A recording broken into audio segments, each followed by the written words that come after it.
My loves, I was very disturbed today to hear that Anna Cardwell, and she's a reality TV personality. I was disturbed to hear that she died at only 29 today on the day that I'm recording this. She was best known as the oldest daughter of June Shannon, or better known as Mama June. And Mama June and Anna Cardwell and her siblings, they were all launched into prominence after her daughter Alana, or better known as Honey Boo Boo, appeared on Toddlers and Tiaras on TLC. So this family would go on to star in their own spin-off production called Here Comes Honey Boo Boo in 2012. And Anna Cardwell passed away today from stage 4 adrenocortical carcinoma, a very rare and usually aggressive cancer of the adrenal glands. And those are the glands located right on top of your kidneys. It does seem that Anna and her family were aware of the seriousness of her diagnosis, which really occurred only 10 months ago. In an interview with Entertainment Tonight, Mama June and Anna's sibling sat down with a reporter, and her name is Deirdre Bear, and she asked him, so do you know what her prognosis is? And then Mama June says, we do know that, we just take it one day at a time. And Lauren, the sibling, chimes in with, no, we don't know that. And then Mama June attempts to clean it up a little, saying, well, we know it's terminal. And then there's just like some cross-talking between her and Anna's sibling, sibling Lauren. And really everyone is just fidgeting and looks pretty uncomfortable.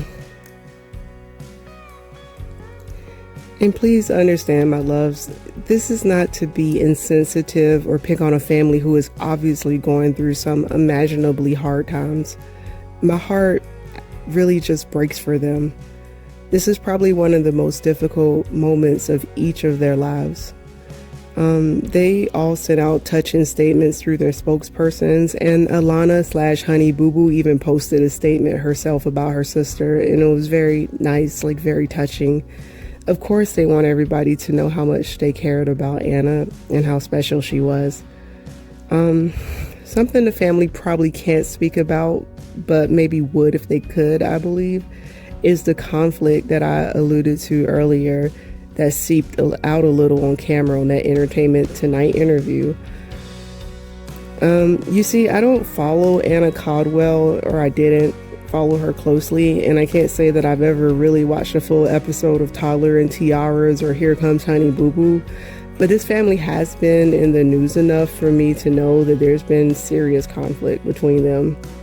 Anna had even spoken out about some serious allegations regarding her mom's boyfriend, Mama June's boyfriend, and I mean like serious. Like, Anna has every right, in my opinion, to have been upset about her mom's choice and boyfriend, since she claims to have been a victim of him. And let's just say it was like she claims to have been a victim of him bothering her when she was younger. So I bring all this up because I want to highlight that this family has had major conflicts over the years. But with the pending loss of one of them, we see that they all came together. And I'm happy to furthermore report that they actually came together before this terminal diagnosis in February. They came together for a wedding. And I don't know what kind of resolution they had undergone, but whatever they had done, it had led to them each making a decision not to stay completely apart from each other. And I don't think anyone who has just lost a family member really has the capacity to speak out on the conflict that arises when there's an impending loss, like the extra conflict on top of whatever conflict is already there. But I do think that this family would tell you, if they could, that it was worth it to iron out their issues, at least enough to be able to gather before Anna was hit with this awful terminal diagnosis. And I want to talk a little about that today because of what I've seen in hospitals with families during my time as a medical student and as a resident physician. It's like we know how to plan financially for these times. We know how to make certain final arrangements, but very few of us, I think, are cognizant about preparing for a time of impending loss, like emotionally. And here's what I mean. I've seen families nearly come to blows in the ICU hospital rooms, partly because it's the first time they've all been together since some unresolved underlying conflict, and now everyone is stressed. Once I even thought that my patient's brother was going to strike me merely because I was the closest person to him in that charged environment. People's emotions tend to be everywhere during these times, and while it's understandable, it's certainly not for the best. And looking back, you may have deep regret to add to your pain if you don't prepare for such time as these. Now, my loves, this isn't a production about making final plans for you or your loved ones. This is more like a charge to live day to day, realizing that impending loss is a reality for all of us to some extent. And I think if we were more aware of that, we would make better decisions. Not just like once a loved one has a terminal diagnosis or God forbid something even more sudden and awful happens, but if we understood the fragility of life and wholly accepted that, I firmly believe that we would live a richer life. Because right now, you are out there having arguments that really aren't necessary to be having. You've got some people blocked because you think they'll be here forever. Now, I will say that if you read between the lines with Anna Cardwell, I think you would think she had a good reason maybe to never talk to Mama June again. And I actually wouldn't have blamed her for that. However, only Anna could really make that decision. And I admire her for taking the time to consider everything. And it was up to her if she wanted to try to move past the past and live a life with her mom in it. None of us knows exactly what she went through, but it does seem that when she added it all up, she decided a relationship with her mom enriched her life enough to reconcile with her.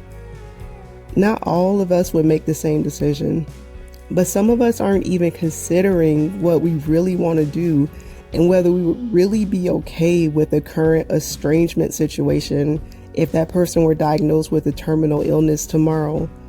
I mean, for a lot less than Anna Cardwell had to forgive, we have sidelined people. People who may actually make our life richer, who deep down we know we want resolution with. That's one point. But what exactly do I mean by preparing? Well, a crisis is simply a poor time to try and plan and prepare for everything. It would be like trying to start a savings account right after you just got laid off from your job. That's the wrong time, right? Well, besides dealing with our emotional history with people and making the best decision about the extent to which we want them in our life, we also need to prepare for how we can best get through and handle our own distress. I'm talking about asking ourselves questions like, how do I best handle stress or distress? Do I need some alone time or do I need to talk it out? Like, do I slant towards optimism or am I debilitatingly pessimistic? Does education help me? Does knowing more about the disease process help me with an impending loss of someone? Or is like bare minimum knowledge the best? I mean, if we find ourselves in these situations, we really need to know how to take care of ourselves, how to handle our own distress, because a lot of times we're going to have other people around us in distress. And if we want to get through that time while still enjoying what we have left with that person, what we have left of that person, and the time that they have left on this earth with us, we're going to have to prepare to be able to handle our own stress and distress. We're going to have to know ourselves enough to make some decisions, not when we're under crisis, but when we're sober minded. Some people might want to know more about disease and the process, and that might help them to deal with it. But some of us need to know how to tell a provider Only tell me what I really need to know to make the best decision for my loved one. I don't like details aren't helpful to me right now. Those type of practical things. And asking these questions not only prepares us to know how to conduct ourselves and set boundaries in a crisis, but it also helps us to address the deep fear like we really all have inside of us of losing someone we love. No matter what, we can't prepare completely, and there's no avoiding pain and grief in these situations. I'm not deluded about that. But I'm talking about the specific situation of an imminent impending loss. This has got to be one of the toughest things in life and a true crisis. Not only is that time a crisis to be managed, but it's also our last days with someone special. And as difficult as it sounds, we've got to do our best to manage ourselves and the situation while not squandering that time we have left with that person. It sounds pretty difficult, right? But if you've been through it, you know it is. Many of us have never seen such days and don't even want to consider anything about them until they're here. But remember, in the middle of a crisis is a poor time to be preparing and making decisions. And this is what I saw repeated in hospital scenes over and over. Did you know that a recent research study published reflected that it's usually an uninvolved sibling who flies in during the end of life care for a parent and begins pushing for unreasonable medical intervention and changes in comfort care plans? And I've seen this in real life. I've seen a couple of siblings be involved in their parents' care, know their wishes, and bravely accept that their parent is at the end of their life. And they make every decision with the goal of helping their parent pass comfortably and peacefully as much as possible. And then on day 3, another sibling shows up and wants to conference with every provider on the team and asks for every medical intervention possible, pressors, ventilators, just ridiculous stuff. The siblings fight among themselves whilst the parent is in and out of consciousness, telling them to get along. And it just gets. And why? Well, the situation isn't easy, and I'm not taking away from that fact. But I also know there's something to be said about realizing every day how precious the people around you are. Petty, prolonged feuds are almost always foolish. I, of course, don't know the full background story of those siblings who flies in, disrupting everything and asking for heroic medical measures and disturbing everyone's peace. But from what I'm usually told, they haven't spoken to daddy in years and they've blamed him for whatever. And they usually have conflict even with the other siblings for whatever reason. And in other words, they fly in being a troublemaker because they're all kinds of conflicted, not fully having addressed their feelings. And their rash behavior is usually a manifestation of their guilt and their fear and their panic. And we all know moving out of those emotions don't usually produce sound decisions. Here's my point. Every day we're preparing for what we know innately as humans. We know that at some point there will be loss. How you prepare means everything. I heard the story of this gentleman who lost his wife after a protracted terminal illness. He said he lived every day with the awareness hanging over his head that her death was imminent. So he held back on his joy and never let himself laugh too hard. He didn't enjoy moments too much. He restrained himself from being too happy, even with his wife. And once she passed, he expressed that this had been a foolish decision. It hadn't really helped him at all. Holding back his joy and muting the positives while she was alive only produced regret. He wished he hadn't enjoyed that time with her. So on the other hand, I have to believe that Anna Cardwell letting go of negatives enough to have some level of relationship with her mom and siblings, I don't believe anyone regrets that at this point. So what I'm saying is that death is a part of life. We don't like hearing it and we try to forget it. And I advocate for that to some extent. When I was working in a hospital, I had to purposely get my mind out of crisis and other people's crises. But the gentleman who held back his joy with his dying wife missed the wisdom in holding on to the positives even in tough times. It's like we have to grapple with and accept death in order to live the fullest lives possible with each other. This video is as much about life as it is about death.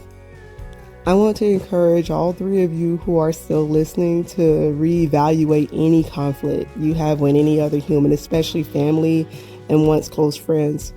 Appropriate boundaries are okay, and you won't regret those. But pettiness, in my experience, that always leads to regret. I want to again express my deepest condolences to the family of Anna Cardwell. You're in our hearts right now. And I also want to end with this passage from Ecclesiastes that I believe sums up this video and life pretty well. There is a time for everything and a season for every activity under the heavens, a time to be born and a time to die.